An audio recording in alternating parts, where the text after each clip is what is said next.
topics and opinions expressed in the following show are solely those of the host and their guests and not those of W4CY Radio, its employees, or affiliates. We make no recommendations or endorsements for radio show programs, services, or products mentioned on air or on our web. No liability, explicit or implied, shall be extended to W4CY Radio or its employees or affiliates.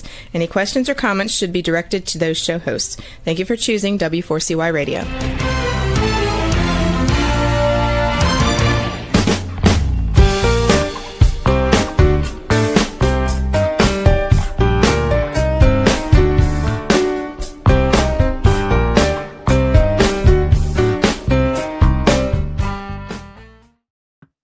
Hello and welcome to the Connected Table Live. We're your hosts, Melanie Young and David Ransom. You're insatiably curious culinary couple. We enjoy traveling the world to bring you the amazing people we meet in wine, food, spirits, and hospitality. If you look behind us, you'll see we are in Florence at the Ponte Vecchio virtually, but we were recently there in February 2026 to attend the Anteprima Toscana 2026, which is the annual presentation of the new vintages and releases from Tuscany. Tuscany. It was amazing. You've been there how many times? Oh, probably 10. Yeah, David's been there a little more than me. Yeah. And we love going. It is so important. We know many of you work in the industry and you know how important Tuscan wines are and how vast and diverse are. But for those of you who are joining us for the first time, we also like to kind of take you there. Tuscany is it really in the north central part of Italy. It stretches from the Tyrrhenian Sea to the west. There's a beautiful coastal area called the Maremma over to Umbria, near close to the Apennine Mountains. North is Emilia-Romagna, where you have amazing Lambrusco and also Sangiovese, a grape known well in Tuscany. And south is the Marche and region. It is a large area, but in reading up on it in Karen McNeil's fabulous book, The Wine Bible, I have the Tuscany chapter open. I learned it's the fifth largest region of Italy. Fifth. I thought it was third. Wine production? No, it's just geographically. It's a pretty big region, and it really encompasses a lot of the central boot of Italy, and at least the western half. The eastern half is places like Abruzzo and the Marche and Emilia-Romagna to a little bit of extent. But Tuscany is the eastern part, and that's really the famous wine region of the area. Yeah, and Tuscany is home to four of Italy's most renowned and well-known, let's say well-known, because many are renowned throughout Italy, well-known red wines. It's predominantly a red wine region. You've got Chianti, of which there's several subzones, and there's Chianti Classico, which we're going to deep dive into, which is Europe's oldest demarcated wine region dating to 1716. Very great history there. You have Brunello di Montalcino and Vino Nobile di Montalcino. Montepulciano. I'm sorry, brain fart. Sorry, Vino Nobile di Montepulciano. Right. We've been to.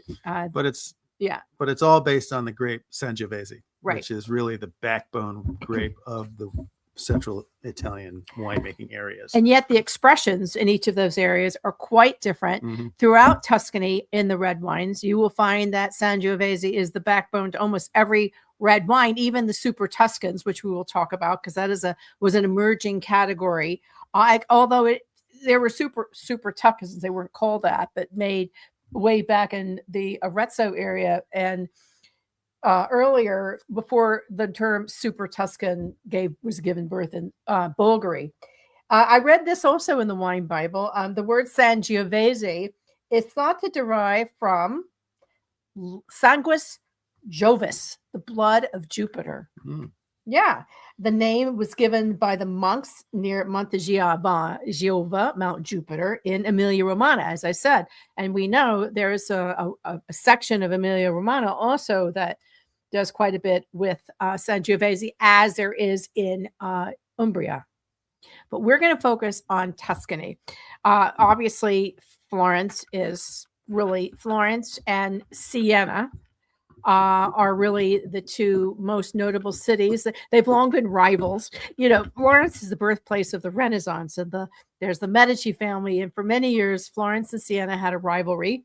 And in fact, that was how the Chianti, correct me if I'm, the Chianti Classico Black Rooster Gallo Negro came to be, because there was a race, and the Black Rooster, we saw a movie about this.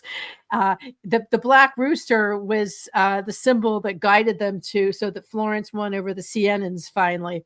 And it is the symbol that you will see on every bottle of Chianti Classico wine. And you will see the Gallo Negro in the little towns everywhere. Gallo Nero. Yeah, Gallo Negro. Gallo Negro is black in Spanish. I'm studying Spanish. So Gallo Nero. That must be the Duolingo kicking in. You're Duolingo learning Spanish right now, aren't you? And it's Vino Nobile de Montepulciano. There are other wine. There are white wines as well. The most notable white wine region, which we're going to be going to again very shortly, is Vernaccia di San Gimignano, which is the only DOCG white wine area in Tuscany. Yeah. And then, of course, there's Trebbiano Toscana, and you'll find some other wonderful white wines as well. But it is still predominantly a red wine area. However, when we attend Anteprima Toscana, we have the great opportunity to taste wines from the different areas of Tuscany. And that's kind of what we're going to do in brief today, because we couldn't do it all. This year, we did not get to go to Montepulciano to taste the new releases of Vino Nobile di Montepulciano, which we always do. It was just a conflict called Mardi Gras. And we had to go to Mardi Gras in New Orleans, but we had been to the Montepulciano area twice in 2025 as well. And it's shown it quite a bit of love. And you can read up on this region on the Connected Table blog, and also several shows that we did on this wonderful red wine. We're going to focus on specifically the following areas, because we spent some time in the area and also with the producers at special events. Chianti Classico. We'll touch on Chianti subzones, but notably the subzone of Rufina, where we were last year briefly, and we were hosted by the Consortio Chianti Rufina. And interestingly, it's the DOCG Carmignano. Was significant about these two smaller subzones, as they are literally a hop, skip, and a jump from Florence, making them a fantastic day trip or overnight trip. The third region, also a very short drive from Florence, is Valdarno di Sopra, which is near the town of Arezzo. So if you're traveling to Florence and you want to get, particularly in the summer, and you want to beat the heat, these are great regions to visit, because they are all in the hilly areas. You will taste outstanding wines, very unique to this area, and you'll have a rural retreat with some beautiful places to stay. Before electricity and air conditioning, that's what the Florentines used to do, or at least the wealthy ones. When Florence gets to be 100 degrees or 40 degrees centigrade in the summer heat, and humid and hot with the river flowing through it, all the Florentines head for the hills. Exactly. And the only people there are the tourists these days in the summertime, and the people servicing them. But there's a lot of hills around Florence, and a lot of those areas are smaller regions that also make wine and make some very nice wines. Yes, very hilly. In fact, it's 68% hills. So if you want a beautiful hilly rolling hill, that picturesque feeling, and you also do have access to the sea, because you've got these beautiful beaches in the Rimma. Tuscany is a great place to go. You'll most likely fly into Florence, spend some time there. It's the home of the Renaissance. You have to go to the Uffizi Gallery. You'll see the statue of David. There's wonderful restaurants. We are going to be writing that up as a special blog post on the Connected Table, because we love going there. However, we're going to talk about wine and why you should visit these regions. We're going to start with Chianti Classico, because also the region of Chianti Classico, which is a very large area, home to many of Italy's most historic producers, being also one of Europe's oldest demarcated wine regions, the other being Porto in Portugal. It is a large area. In fact, the Consortio Vino Chianti Classico has 499 members, of which 320 are bottlers in different subzones, and there's several subzones. And just for context, a lot of people, when they think of Tuscany, they think of Chianti Classico, but they also think of Montalcino and Brunello di Montalcino as being the powerhouse of the region. Well, I think Chianti Classico for a long time kind of played a little bit of a backseat to Montalcino and the Brunello wines, but it's the gap has been closing for a number of years now, and they're making some fabulous, really intense wines in Chianti Classico now as well, especially with the advent of wines like the Gran Selezione wines, etc., and the UGAs, which we'll talk about a little bit later. Well, why don't we do that? Because there are classifications, and it's really, really important. So Chianti Classico is predominantly Sangiovese. Correct. However, you can have small percentages of other varieties like Colorino, Canaiola, and again, everything is done by different geographic. There's different classifications. You can also have small amounts of international varieties. However, over the years, classifications have evolved, and so you have Chianti Classico, which is still, I think it's 85%. I think it's 80%. 80% Sangiovese. However, Gran Selezione, which was introduced a couple of years ago, right? It has evolved a little bit as well, where it's still predominantly, many are 100% of these wines are 100% Sangiovese, or they can have small percentages, like 95 of it has to be, 90 or 95 has to be Sangiovese, and the rest can be like Colorino or Canaiola. And they had been also allowable like Merlot, Cab Franc, and Cabernet Sauvignon, but the movement is more toward only indigenous varieties or 100%. Right, David? Yes, and I think they've classified that also as part of the package in order to qualify as a Gran Selezione. It has to be indigenous varieties now, and they can include things like Cabernet. And I think that's great. Yeah, I mean, I think that's and great. There's another factor out there that makes their Chianti, their Gran Seleziones, thing is we're talking about that with 100% Sangiovese, really to compete against wines like Brunello. Right. And we're seeing that throughout, which we'll talk about here. The other, and also the aging, there are very strict aging requirements as well, longer aging, much like they do with Brunello. Again, as you said, to compete or be in sync with, image-wise with Brunello di Montalcino, which has always been the standard bearer and is always 100% Sangiovese. The other big evolution since we've been attending Anteprima Toscana is a greater emphasis on the 11 Chianti Classicos, 11 territorial subzones. Each are very unique, much like you do that with Burgundy and the Crus. And you're seeing this also in Montepulciano with the Pieves.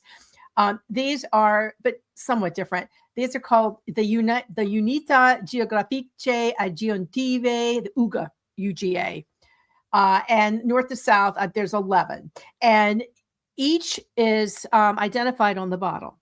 And, some of the probably the better known ones are Rada and Greve and San Casciano, La Mole, and Gaioli. Those are probably some of the most famous producers. We're actually going back to Tuscany soon and hoping to attend the Rada Wine Festival, the Zero In. But the focus is on, again, this move toward terroir and sense of place and the vineyard where's the wine made and from and the story. Right, which is something that places like Napa Valley have been doing for a long time. So, yes. And that's really kind of what the UGAs are all about. They're taking regional differences and putting those on the label now. And we're seeing that throughout Italy. You're going to get a specific type of wine. Yes. If you're picking up a wine from one of those UGAs.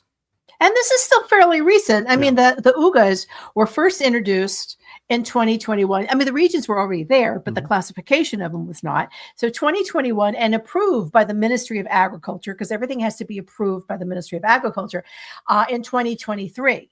So when you think about how bottling and changing happens on labeling, we're in 2026. So when we go to Anteprima Toscana, which is also open to the public in the afternoon, to wine lovers, you will see the different Chianti Classico collection presentation by UGA, which is really interesting because it's kind of great to go to a producer, talk to them, and taste the wine side by side from the different areas. And you can taste the subtle differences based on the soil and elevation. Again, most of this area is hilly. So we tasted, so the Anteprima was the before release. These wines were released in the summer, I believe, right? Summer. They're ready for the fall, the big fall season. and we tasted the 2024s. There were some 2025. The 2025 vintage report, nothing's happening yet because the wines have to be in cellar and they have to be aged and bottled for a specific number of time. But the forecast for the 2025, according to the Consorzio Chianti Classico, was it was a well-balanced season. And all indicators point to an exceptional freshness in the wines. We'll taste those wines in 2027 on Prima Toscana. Our focus was first on the 2024s, and we both liked them, right? Oh, yeah, very much so. The fruit was very fresh, balanced tannins. These are wines that will age well, but there was a drinkability now. Yeah, they were elegant. They were very fruity. And lots of freshness and good acidity to them. I think all of those are a plus to make it a good aging wine. Yeah. So the requirement is that Chianti Classico Annatto, which means it has to be aged a minimum of 12 months. So as we said, the 2025 is going to be aging. We'll get to taste them in 2027. We also, and this was actually very interesting for me personally, we tasted the 2023s, which were the new release last year.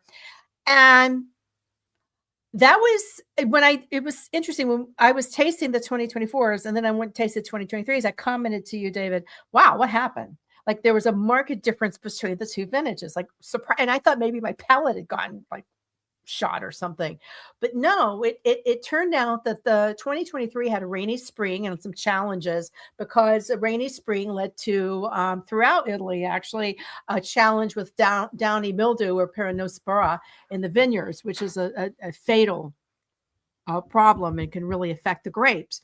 And we heard this from vintners in multiple regions. However, the Chianti Classico Consorzio says emphatically, these downy mildew attacks consequently impacted only the quantity of production, but not the quality. However, we could taste the wines were a little stemmier and still needed some time, I think. Yeah, it was a difficult vintage to manage. And it was also difficult once they got it into the cellar to really coax the wine into being a good wine. They call that a vintner's winemaker's year. Because the winemaker has to work harder. Now, just that doesn't mean don't drink the 2023s. It just means they, like many beautiful things, they're going to take a little more time to soften up. Yeah. However, we tasted some that were really good. They showed a lot of power. Yeah, a lot of power. The 23s, they showed a lot of power. There was also a lot of variation in the wines, I think. Yes. But the ones that we had, I thought were pretty good. Yeah, I enjoyed them. Yeah, but it was a powerful vintage, in my opinion, as opposed to the elegant vintage, and ultra fruity style of vintage that the 24 seems to be. So there's a Chianti Classico for everybody, and walking through the very large cavernous rooms of the Stazione Leopoldo at the 33 edition of Chianti Classico collection, we got lost among the producers and met many. There were some very famous ones there, like the Fantodis and the Brancaias and the Antinores. You'll see them all. But we kind of sought out some that were the exhibits were first of all, we did private tastings in the press area. Was fortunate enough to have concierge stations where you could just sit and taste all day, just taste, sip, taste, spit. And that's great. It's a palate exercise, i.e. the 2024s versus the 2023s. And also we tasted several reservas that were terrific. However, to meet the producers is always a great joy for us. So we went in and walked these cavernous halls and really kind of zeroed in on some producers that we had met at a dinner, one of the Gala welcome dinners. And we wanted to meet them, and producers we hadn't really got to spend much time with. And there were a few that we like to point out that we found were interesting. One of them was a debut project by the daughter of Francesco Riccosoli of Castellabroglio. Sophia, his daughter, has a wine called Ernesto. Only two wines, right? Which means root. Yes. And one was a 100% Sangiovese Reserva 2021, just 16,000 bottles. But I think they're available in the United States. And the other was a blend, 84%. It was an IGT, therefore, because it was 84% Sangiovese and 16% Merlot. Because of that higher percentage of Merlot, it was classified as an IGT. And this was an interesting wine. I liked the Chianti Classico Reserva 2021. Again, 100% Sangiovese. from the Gaiole region, which is where Castello Brolio is, and one of the famous wineries of that region, obviously, with the beautiful brick castle up on the hill. The Inesto #1 Toscana IGT is a multi-vintage wine. So it's a wine that they specifically create so that they can have consistency each year they release it, by blending different vintages together to create that specific style, much like non-vintage champagne. Right. And the wines that we did in the Lucca area, they had, multi-vintage. And that's, we actually attended in Italy last year, and there was a fascinating seminar on that, which really helps when you have, difficult harvest years and vintage years. When you do multi-vintage blends, you can, as you said, control the consistency. We're going to move on a little bit because we want to talk about some other areas. However, another winery that we thought was interesting, that this is a small winery near a big winery. They're near Badia a Cotabuena, and it's Poderi Ciano and Gaiole. I think they're nearby to Cotabuena. I've got to check that, but I know it's up there in the hills. And it's so isolated. I looked at the photo. I said, we got to check out this winery. It turned out the wife is American, Jennifer Zauke, and Poderi Ciano started as a retirement project for the Gatteschi family, and they purchased abandoned property, which many Italians did. They purchased abandoned property and they lovingly restore it. And now they have wineries and farms, 100 acres. And they have some lovely wines. It was kind of a small world because Jennifer knew Kevin Zraly. We had a lot of sex, but it's some lovely wines. And they you can visit. And I think they said they were near Badia del Cotabuena, which we've not visited, but we'd like to go visit them. They had some beautiful wines there. A couple of these other wineries, like Tenuto Selvellino and Rada, is near Vopaia, and we'd like to go. I'm hoping we can visit when we go to Rada. If we go, some wonderful young producers. One of them was Tenuto Selvellino. Alessandro Anichini, age 32, is a descendant of the Selvellini side of the family, and he is now managing this winery. We got to taste his wines, and they were just absolutely lovely. One we really liked was a Rosato made 100% Sangiovese called Prolina. It's lovely. Delicious. Yeah, really, really lovely. Yeah, the Rosato was very nice. Their Reserva Tenuto Selvellini 2021, which was 95% Sangiovese, was just a delightful Reserva style Cabernet. Chianti Classico. There's so many producers. I like want to highlight anybody else? I like Rada. It's kind of in the southern part of the Chianti Classico region. And I'd say a little warmer, but that's not true. It depends on the elevation and whatnot, and which way the vineyards are facing. There's a lot of great producers down there. We were there last year and visited a couple of producers in that area. And Castello de Rada, and of course, and reported on that last time. But there's a lot of really wonderful smaller producers there that we've kind of fallen in love with over the years. And we're hoping really to get back produce some there. beautiful wines, and it's a nice area. Another one that I visited, you didn't visit, Melanie, actually, but I stopped and spent some time with, and the story is interesting on this, is Podere Capaccia, which is a Chianti Classico producer in Rada. The winemaker is a blonde Californian woman named Allison Morgan, and she's been producing their wine. She's been producing their wine for about 20 years, and it's a great story. The wines are traditional, they're fabulous, and Allison runs that winery extremely well and makes great wines for them. But it's an interesting story in that respect. I think I met her last year at the gala dinner. The wines are great, and it's interesting that a UC Davis trained winemaker ended up at Chianti Classico making wine, and great wines. You'll find some interesting people who are American or elsewhere in Europe now making wine in this area. And, it's easy to get to from Florence, and you'll also find some famous people like Sting and Trudy. We had the great Trudy Styler, who we had the great pleasure of visiting, Il Pelagio, which is in a Chianti, just in the outskirts of. It's in a subzone, though. It's not a Chianti Classico. Now we reference the subzones, and we have had the chance to visit like Chianti Colli Fiorentini, a quick, easy day trip or lunch up to Villa Colazzi, for example, and you're in like literally up the road from Florence, and you're in the country, and it's amazing. You're 15 minutes from downtown Florence, and you're in Colli Fiorentini. And It's if you don't do that, you're really missing out. I mean, we encourage anybody, particularly if it's the summer. Another area that we actually got to go to and escape the city heat last year, we went to Nipozzano, which is one of the estates of Marchese di Frescobaldi in Chianti Rufina, just 20 minutes east of Florence, which means you were toward the Apennine Mountains. And so you're up the Arno River, which flows east-west through Florence, but it comes from the area of Rufina. It travels through Rufina to get to Florence and then out to the sea, obviously. But Rufina is really, I think it's one of my favorite of the Chianti production zones of Tuscany. Higher elevation, nice acidity and freshness in the wines. There's some very good old plantings there as well. It's a very historic region, but historic for military reasons a lot of the time, but also for wine. Well, you have to think these regions have castellos to protect Florence and the Medicis, which are the center of banking.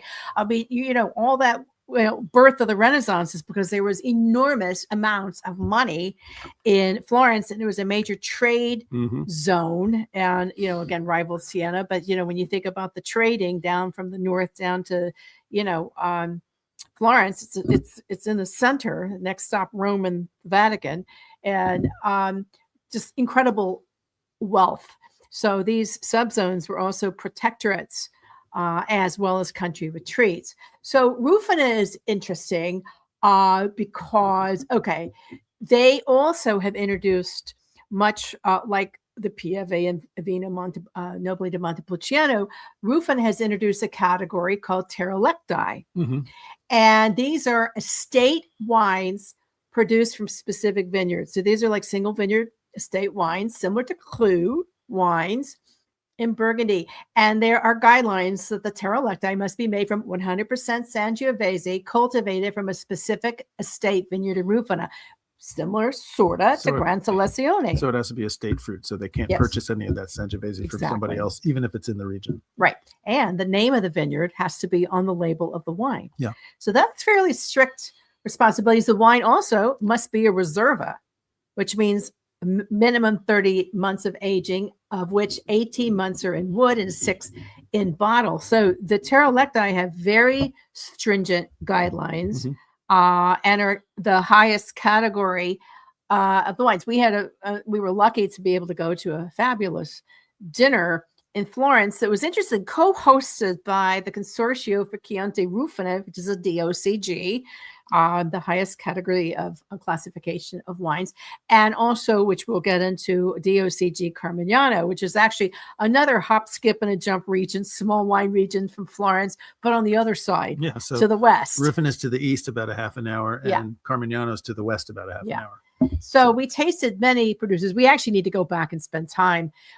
As said, we went to Nipozzano and spent the day there. Very hot day. We were so glad to be out of Florence that day. Their Terrolecti wine is called Vigna Montessori. We tasted the 2022. I think we also tasted it at Nipozzano. 3 other producers, just quickly to note: Marchese Gondi, Vigna Poggio Diamante is their Terrolecti. One that I think is fabulous, Fattorio Selva Piani. Selva Piani is fabulous. That wine was fabulous. Vignetto Urchi and Borgo Maceretto, Vignetta El Monte. I think we tasted probably a dozen, 12 to 15 of the Terrolecti. It's something to look for. You'll see it on the label, but something to keep in mind when you're traveling and you're looking for Chianti wines. And again, these are ways that other regions have elevated their wine and their winemaking to compete on the top level scale with wines like Brunello di Montalcino. And also it's just that sense of place, the highest quality and highest expression of that region. So look for that wines. And know it's I love Selva Piana. Selva Piana kind of flies under the radar a little bit. That they make great wines.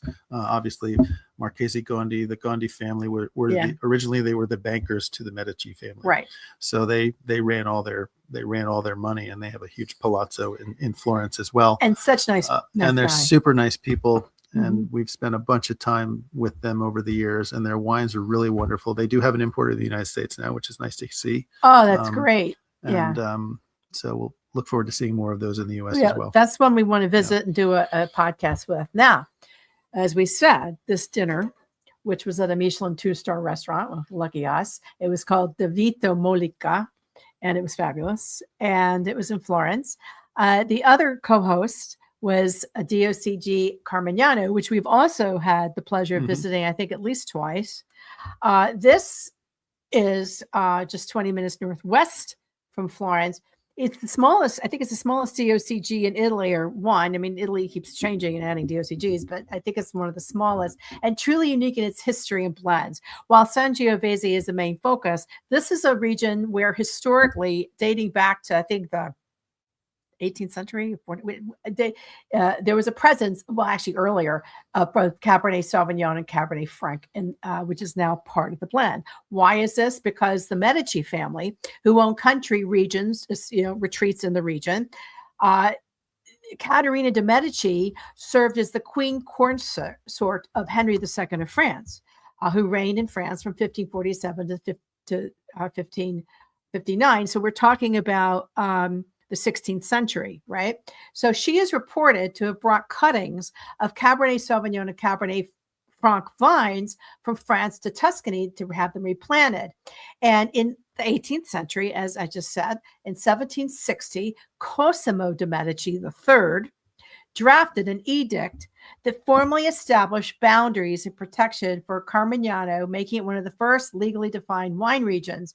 And part of the blend of the DOCG is a requirement that the wines be a minimum of 50% Sangiovese, 10 to 20% Cabernet Franc, and or Cabernet Sauvignon. So if you like that Cabernet Franc or Cabernet Sauvignon in your Italian blend, you're going to love these wines. There can also be a maximum of 20% Canaiolo Nero. There's some other ones, but the big distinction with Carmignano is this fairly significant percentage. Is the requirement to have Cabernet in the blend. And it can be Franc. And I think a lot of people think that the original plantings brought over were Cabernet Franc. But for the most part, Cabernet Franc has taken a little bit of a backseat to Cabernet Sauvignon in the production in Carmignano now as well. But you can still find both. So Carmignano became a separate, it was elevated from DOC in 1990, from 75 a DOC to 1990 a DOCG. But as I said, it was back in the 18th century when the Medicis actually formally established the boundaries. So this is a historic area in terms of where Cabernet Sauvignon, probably Cabernet Franc, first came to Italy. We have visited 2 producers in this area that have unbelievable history and are so worth visiting. The first is Tenuta di Capozzano, the oldest producer in the region and one of the oldest in Italy, the Bonacassi family. And you can visit, you can stay there, you can take cooking classes, you can do tours, you can have a dinner. We did it all. We've done all of it. We haven't taken a cooking class yet. We actually, you're right, we didn't, but we had a little bit. Just fabulous. And you've got to go see this winery and drink the wines. And the wines are readily available in the United States as well. And they're and it's a wonderful winery. Family owned. The Bonacassi family has owned it since the early 1900s. Right. But it's a very historic winery that goes back much farther back, like the much 9th farther back century than or that. something. Yeah. Just beautiful. The other estate we have visited is called Tenuto di Artemino, owned by the Olma family.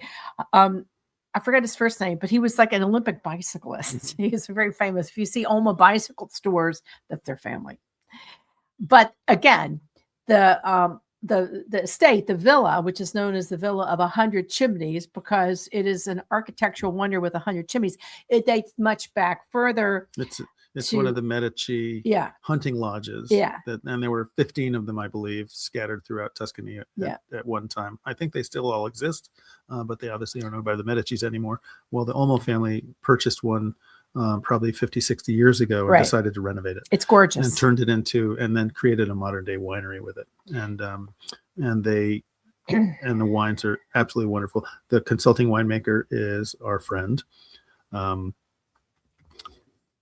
Who? What's I'm drawing a blank. I don't know. I'm drawing a blank. Anyway, we'll get back to that. Anyway, we toured. We had an amazing dinner in the cellar there. The Grumarella Reserva is what we tasted. 2021, fantastic. Riccardo Cottarello. He's the most prolific winemaking consultant in Italy. So he helps them make their wines, and obviously they do have a winemaker that does the day-to-day, but Riccardo helps consult great wines. This is a fabulous wine. Actually, the villa is like a giant event space. The frescoes on the ceiling. You can walk around and bump into people. It is spectacular, just grandeur. So these are easy to get to and visit. And I know Artemino has a lodge you can stay at. So if you're really into going and having an experience and then plopping into a comfy bed and taking a swim, you're in. There's some other ones we recommend but have not visited. Pieve de Medici, Gabardino, and Podere Aloco, Granduca. Again, so easy to get to this region, just hilly and beautiful and rustic. Take the time. Don't do one of those quickie grand tours where you're like 3 days in Florence, 2 days in Rome, 5 days in Venice, whatever. Explore the region. Yeah. We were all about slow travel, taking time to explore and get to know the wine and the food and the people and the land, because you may not have that opportunity again. Yeah. Right? Yeah. So we've taken you to Carmignano. We've taken you to Rufina. We mentioned and touched on Colli Fiorentini. These are all subzones around Florence. So that's what makes them unique. You can get there quickly. Right? Very.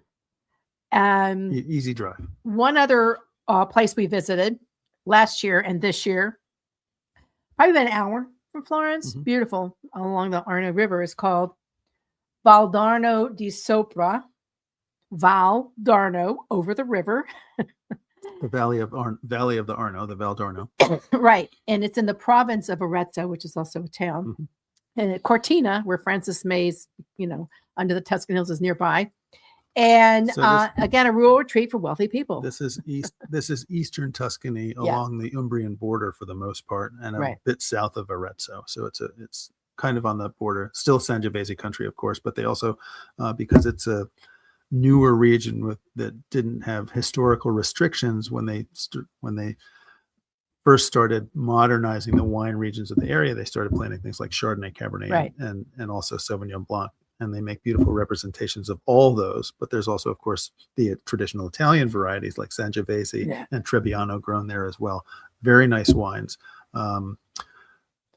We tasted a lot of 100% Sangiovese, even though the DOC wines of the area are 40. The reds are 40 to 80% Merlot, or Sangiovese. That's another thing that I like about this region, is the fact that they do have a pretty significant production of Merlot there as well. And the wines are beautiful.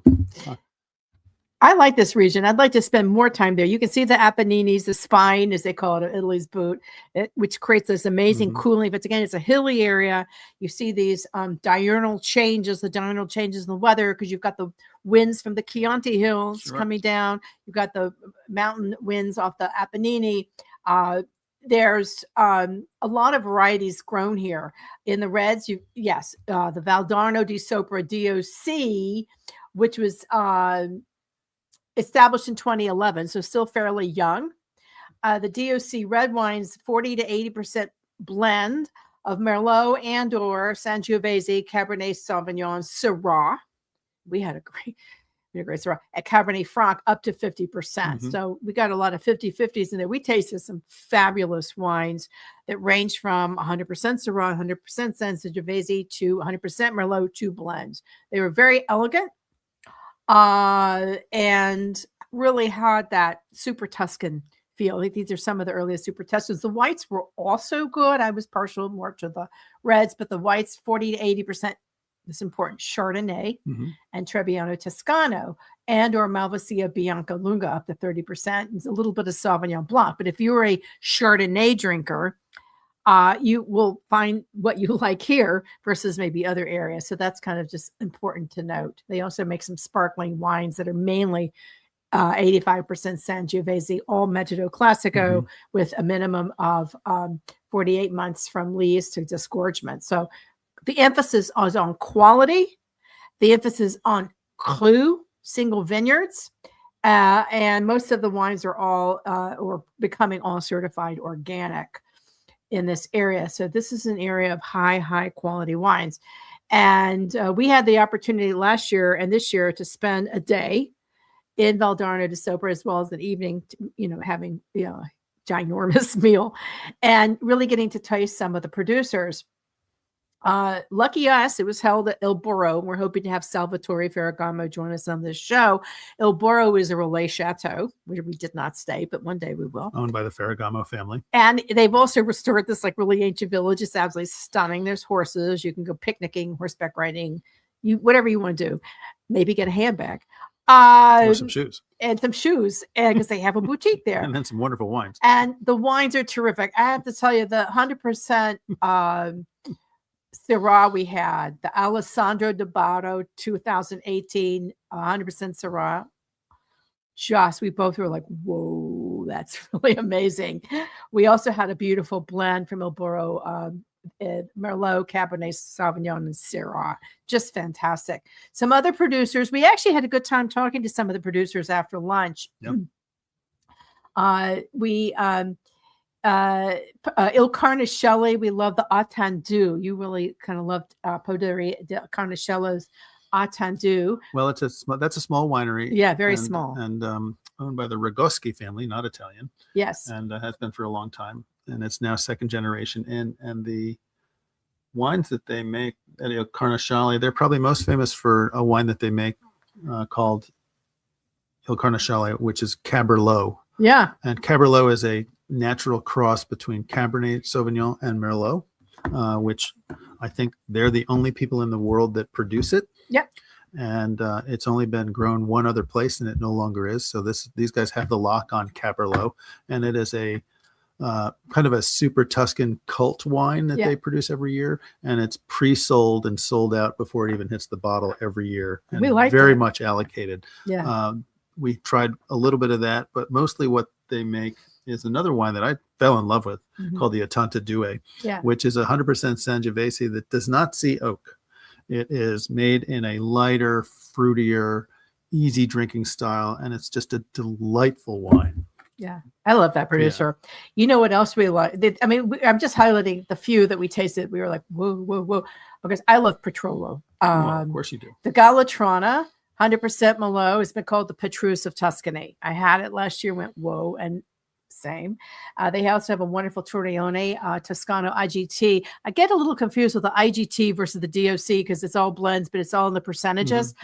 This was a blend of Sangiovese, Merlot, and Cabernet Sauvignon.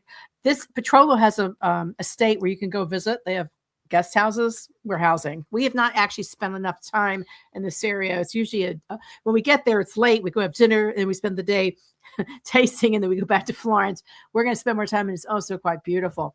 We tasted a white wine that we both loved. Where was it? And then we're going to do the last one. What was the white wine that we were like, wow, this is like really, really good? Because the white wines were like a backseat to me to the other ones. I'm looking for it. Oh, here, Tenuto San Jacopo. Oh, the Trebbiano. Yeah, the Delicious. Herboli Trebbiano di Toscano IGT, organic, aged in tonneau. It was delightful wine. Stunning white wine. They also had a lovely Reserva Sangiovese. Of course, the winery that we have visited and we absolutely adore and is widely available in the States, and we can't recommend enough, is Tenuto Settipanti. And we've had this family on our show. The Caseri Manettis, we've had them on our show. This is an estate with incredible provenance. It was the former country retreat of the royal family of Savoy-Aosta. Is named for the 7 bridges that span the Arno River and the different streams. The bridges are in the Mona Lisa in the background. It is a place you can visit, have meals, on-site cooking classes, and tasting by appointment. The family owns other wineries in the Maremma and in also in Sicily. In Sicily, and I think one other place in Tuscany, but this is their one in Valdarno di Sopra.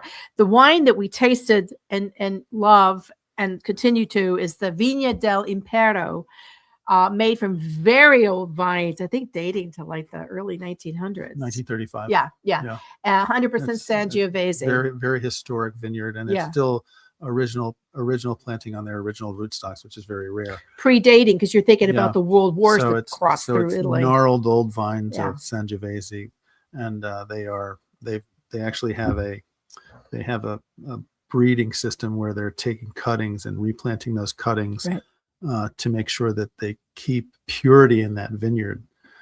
So that Sangiovese clone that they grow there, because it is so old and so unique at this point, so that keeps going. It's a really interesting project. Yeah. Again, that wine is Sette Ponti, Vigna del Impero. And we tasted the 22, 100% Sangiovese. This is the flagship.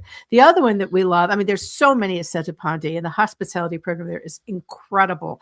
Oreno, O-R-E-N-O, another, there's lots of some significance in that name. It is a blend of Merlot, Cabernet Sauvignon, Cabernet Franc, and Petit Verdot. So if you really like those Bordeaux blend style wines, you can find them in Valdarno di Sopra.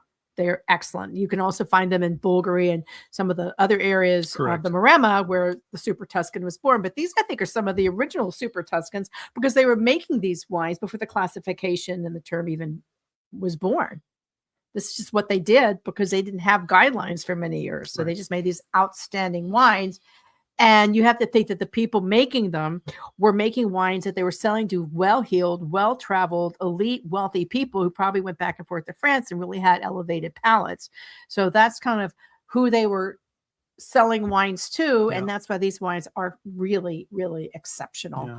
This is a region that I want to spend more time in. Yes, it's a small region. There's not a lot of wineries in it at this point, but it'll grow. And I think the wines that they're making are really top notch. And most of the wineries do have accommodations. If you go to the Connected Table, we actually have a Valdarno di Sopra spotlight, and we noted the wineries that we tasted and liked the wines, but also what kind of visitor experience they offer. Right. And, you know, whenever we travel, we actually think long and hard, what is the visitor experience? Because we are honored and privileged to be able to have these wines provided to us and private events where we have people serve us. And so we have experiences that most people cannot have, but we want our listeners and viewers to have the experience and to try it and do it. So we really go out of our way to visit wineries that offer an experience for everybody. As we said, last year we went to Montepulciano to deep dive into Nobili di Montepulciano, and we had a wonderful experience at a wine resort there that Vecchia Cantina owns, and Vistorta. Is it? No, it's another name. It was wonderful. There's some beautiful wine estates there. That's a little further from Florence, about what, an hour 2 and a hours. half? Yeah, 2 hours. That's a little further yeah. away. But all around Florence, you will find these incredibly beautiful wine regions, rural, cool breezes, rustic, great food. Yeah. And you can get there by train. You can have a car and driver take you. You can rent, whatever. Get out there and give it a shot.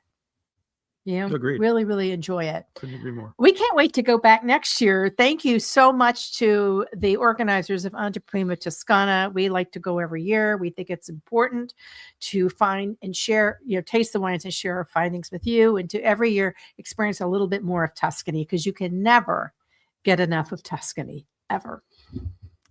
It is popular for a reason. And we're heading back soon. Yeah. So you'll be getting more shows on Tuscany. As always, we like to bring you what we experience so you can share we want to share our table with your table.